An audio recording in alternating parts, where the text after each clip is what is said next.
Nous sommes toujours sur les ondes de Variance FM dans l'émission Des idées et du goût et il est grand temps de recevoir la prochaine invitée de la soirée. Elle s'appelle Sabine et elle va nous présenter 3 petits tours poterie. Bonsoir Sabine. Bonsoir. On est ravis de vous avoir avec nous au micro de Variance FM, c'est un plaisir. Merci, le plaisir est partagé. Écoutez, j'ai plein de questions à vous poser sur votre travail, mais la première elle est toute simple finalement. Qu'est-ce qui vous a donné envie de vous lancer dans le monde de la poterie et surtout, quel est votre parcours? Expliquez-nous. Alors, au-delà de la question qu'est-ce qui, j'aurais plutôt dit qui m'a donné envie. Alors, je pratiquais la poterie, moi, en tant que passe-temps, en tant que loisir avant. J'avais une autre activité professionnelle. Et puis, je me retrouvais plus vraiment dans cette activité. J'ai vécu une grosse perte de sens. Et il a fallu que je me trouve un plan B. Et mon mari m'a offert un stage en tournage auprès de Lucie Kern à Menat. Et je crois que ça a été un peu une révélation parce que j'avais jamais fait de tournage jusque-là. Et c'est de là que j'ai eu l'envie, en tout cas, d'aller un petit peu plus loin, de creuser un petit peu plus. Et donc j'ai été formée avec une formation pro avec Emmanuel Bidot à Roya, à l'atelier Noum, dans l'objectif de m'installer et d'installer mon atelier. D'accord, donc effectivement des personnes qui vous ont poussé à vous lancer dans ce domaine, et c'est bien parfois parce que ça fait naître de véritables vocations pour le coup. Exactement, alors concernant Emmanuel, elle m'a vraiment poussée dans mes retranchements, et elle m'a donné confiance, et c'est quelque chose qui me manquait un petit peu, et voilà, heureusement qu'elle était là. D'accord, et alors quels sont les différents types de créations que vous proposez? Je crois qu'il y a plusieurs thématiques.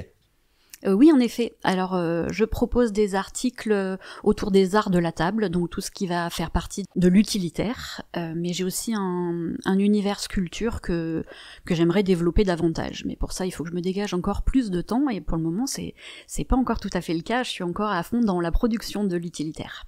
D'accord, on va découvrir tout ça ensemble. Alors, quelles sont les matières que vous utilisez pour donner vie justement à ces créations? Alors, j'utilise principalement du grès. Il m'est arrivé de travailler un petit peu la porcelaine, mais la porcelaine c'est un peu une princesse capricieuse, on va dire, et je crois qu'on a une petite incompatibilité d'humeur pour le moment, donc je préfère le grès qui est plus rustique et plus franc, et voilà. D'accord, peut-être que ça va très bien avec votre personnalité aussi pour le coup. Tout à fait, je m'y retrouve beaucoup plus. Alors, comment procédez-vous pour fabriquer tous ces objets? Quelles sont les techniques que vous employez, aussi bien pour les objets utilitaires que pour les sculptures? Alors, pour la gamme utilitaire, je vais travailler principalement au tour. Donc, ce sont des pièces tournées sur le tour de potier. Il m'arrive aussi, néanmoins, de travailler un peu à la plaque et au colombin. C'est-à-dire qu'on fait des plaques de terre. Ou alors, on monte des pièces circulaires ou non, d'ailleurs, grâce à des colombins de terre qu'on assemble les uns sur les autres. En revanche, pour la poterie, ça va être plutôt du modelage. Donc, on part soit d'un bloc et on travaille par retrait et ajout de terre, soit par ajout par l'extérieur uniquement. D'accord.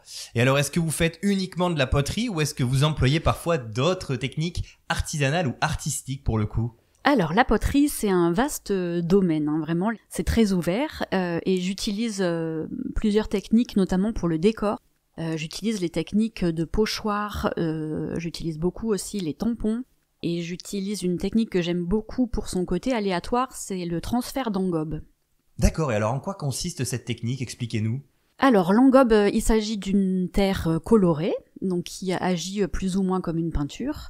Je l'applique d'abord sur un papier, et ensuite je transfère ce papier sur ma pièce. Et en retirant le papier, une partie seulement de l'engobe reste sur ma pièce, mais j'en emporte une autre partie sur mon papier, donc ça donne vraiment un côté très aléatoire et des pièces absolument uniques, aucune pièce ne ressemble à une autre. D'accord, donc oui, il y a un petit côté surprise à la fin, on ne s'attend pas trop effectivement à ce que ça va donner. Exactement, c'est l'avantage de la poterie, ça ne réserve que des surprises. Et oui, et il n'y a pas qu'avec cette technique, j'imagine que vous avez du hasard en soi avec la poterie. Tout peut arriver et parfois on prévoit quelque chose, j'imagine, et on n'obtient pas toujours ce qu'on veut. C'est quasiment quotidien qu'on a des surprises. Alors moi, notamment avec cette technique du transfert, je peux avoir une vision d'ensemble si vous voulez, mais je peux pas savoir exactement où je vais en termes de motifs. Après, il y a tout ce qui est émaillage. Alors émaillage, on pense aller vers des coloris. Et puis quand on ouvre le four, parfois on a des bonnes, mais aussi, comme vous dites, des mauvaises surprises. En termes de forme également, moi il m'est arrivé de faire une très jolie lampe que j'avais mal calée dans mon four et qui s'est un petit peu effondrée sur elle-même, qui donne un résultat vraiment très sympa et très contemporaine. Et voilà, donc je l'ai gardée à la maison et j'en suis même plutôt fière. D'accord, et oui, on a toujours des surprises, même au moment du modelage aussi. J'imagine que parfois ça donne des choses auxquelles on ne s'attend pas et on les laisse comme elles sont au final. Oui, exactement, et c'est ce qui donne un caractère vraiment unique à ce domaine-là, à la céramique. D'accord. Et du coup, si vous deviez décrire votre univers, quels sont les termes que vous choisiriez? Alors, moi je suis très inspirée par l'art urbain. Je suis très inspirée par des artistes comme Banksy, évidemment. Donc je décrirais plutôt mon univers comme un univers, urbain et industriel. En tout cas, quand il s'agit de ma production à moi. Évidemment, je m'adapte aux demandes de mes clients quand ils me font des commandes vraiment personnalisées. Et alors, en termes de motifs et de couleurs, est-ce qu'il y a peut-être des récurrences, justement, dans vos créations? Oui, alors moi, je suis très attirée plutôt par les couleurs froides. Donc on va retrouver plutôt du vert, du bleu. Et puis en termes de motifs, je travaille sur les pochoirs que je réalise moi-même. Je suis assez inspirée par les artistes de rue, mais l'avantage de la céramique, c'est que vraiment tout est possible. Donc il m'arrive un petit peu de partir un petit peu dans tous les sens. D'ailleurs, si ma formatrice m'entendait, elle râlerait, puisqu'elle n'arrête pas de me dire « Écoute, il faut vraiment que tu trouves ta patte. » Mais pour le moment, j'en suis encore à un stade où j'ai envie de tout essayer. Donc c'est encore un petit peu divers. J'ai des clients qui apprécient et d'autres qui ont un peu plus de mal à s'y retrouver, mais en tout cas, je pense que je vais moi-même m'y retrouver et trouver vraiment ce qui m'inspire le plus. Oui, parce qu'il faut rappeler quand même que vous vous êtes lancé il n'y a pas si longtemps que ça, donc forcément, vous cherchez encore un petit peu quelle est vraiment votre patte. Oui, exactement. Le plus difficile, c'est de faire des choix parce qu'on a envie d'un petit peu tout essayer. Et moi, je suis installée depuis le mois de septembre dernier, donc c'est encore tout récent. D'accord. Et alors, en termes de résistance, qu'est-ce que vous pouvez nous dire sur vos créations, notamment les objets utilitaires ? Alors, pour les objets utilitaires, j'ai beaucoup de clients qui viennent à la boutique et qui sont terrorisés à l'idée de ne serait-ce que d'effleurer mes pièces. Alors, je leur dis qu'il n'y a absolument aucun souci à se faire, c'est très solide, c'est résistant, et tout ce qui concerne la vaisselle, eh bien, ça passe au lave-vaisselle et au micro-ondes également. D'accord. Et alors, vous faites aussi des bijoux. Est-ce que ces bijoux sont aussi résistants? Parce que des bijoux en céramique, forcément, on peut se poser un petit peu la question. Oui, absolument, c'est résistant. Alors tout dépend bien sûr des techniques de fabrication et de la pièce en elle-même, et moi je fais en sorte de fabriquer des pièces qui le seront. Évidemment, il ne faut pas non plus être une brute avec. Oui, j'imagine, tout à fait. Et toujours au sujet de ces fameux bijoux, est-ce que ces bijoux sont légers ou est-ce qu'ils sont quand même assez pesants? Parce que quand on pense à la céramique, on a un peu peur que ce soit un peu lourd sur les oreilles finalement. Non, pas du tout. Alors vous voyez, celles que je porte actuellement, ce sont des pièces de ma création et elles sont très légères, c'est très agréable à porter. D'accord. Et alors, qu'est-ce que vous souhaitez transmettre avec vos créations? Est-ce qu'il y a un message, une émotion particulière, peut-être même des histoires qui sont cachées derrière toutes vos créations? Oui, alors moi je voudrais promouvoir l'imparfait. J'aime cette imperfection et puis l'impossibilité de toute façon à obtenir des pièces parfaites et surtout des pièces qui se ressemblent et qui sont absolument identiques. J'aime l'idée que chacune de mes pièces est unique et puis finalement imparfaite et comme chacun de nous en fait. D'accord. Et alors, derrière vos sculptures se cache aussi à chaque fois une petite histoire. Est-ce que vous pouvez peut-être nous raconter une ou deux histoires justement que l'on peut avoir avec ces créations? Oh, je crois que l'histoire la plus représentative, c'est celle de ma toute première création. Moi, jusqu'à il y a quelques années, oui, peut-être jusqu'à une quarantaine d'années, je disais que oui, de la sculpture, j'en ferais, mais quand je serais grande, quoi. Et puis ma formatrice m'a dit non, là, tu n'as plus le choix, là, tu vas devoir t'y mettre, on va s'y mettre ensemble, et je vais te guider, on va y aller, il va falloir que tu nous sortes quelque chose d'intéressant. Donc j'ai décidé, non, en fait je dis j'ai décidé, mais j'ai pas décidé, ça s'est plus ou moins imposé. J'ai un buste donc qui est sorti de ma tête et ensuite de mes mains. C'est un buste qui représente une femme qui est bâillonnée. Elle est bâillonnée, donc elle ne peut pas s'exprimer, et elle est également asphyxiée par ce bâillon. Ça fait écho peut-être un petit peu à mon histoire, mais aussi certainement à l'histoire de chacun d'entre nous. On a tous traversé des périodes où on était un petit peu en perte de sens et on avait l'impression de pas pouvoir s'exprimer et de pas pouvoir aller vers ce vers quoi on avait envie d'aller, en tout cas. Voilà, donc ce buste est né. Ça n'a pas été sans difficulté parce que c'est vrai qu'au niveau des émotions, c'est assez compliqué cette période de production. Mais en tout cas, voilà, c'est un buste qui est à l'atelier, qui fera toujours partie de ma collection personnelle, qui n'est pas à la vente et qui représente vraiment beaucoup pour moi. D'accord. Et alors, ce qui est chouette, c'est qu'en fait, après, vous vous êtes un petit peu diversifié dans les sculptures et il y a beaucoup d'autres choses. Il y a aussi des animaux, des choses en lien avec la nature, qui ont toujours une histoire, en fait, à chaque fois, pour le coup. Oui, exactement. Alors je pense à Nook, c'est mon petit renard polaire. Celui-ci, il a été cuit avec la technique du raku. Alors moi, c'est une technique que je n'utilise pas, mais c'est une pièce que j'ai pu aller cuire chez un collègue céramiste qui s'appelle Jean-Michel Pupin, Monsieur Rafale.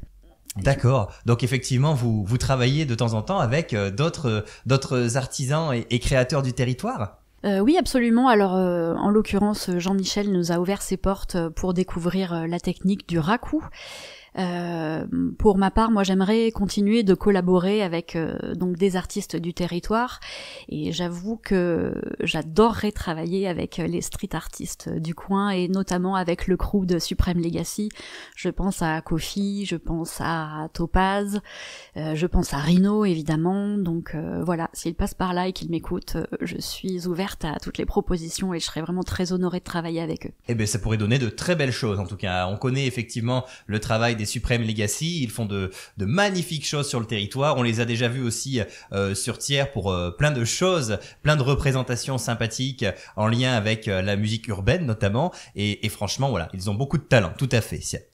Et du coup, quels sont vos projets ? Qu'est-ce que vous avez prévu pour les prochaines semaines ou les prochains mois ? Est-ce que vous avez envie de diversifier un petit peu vos créations ?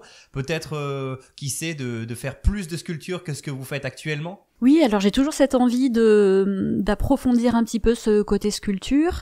Évidemment, je vais continuer à faire grossir mon stock.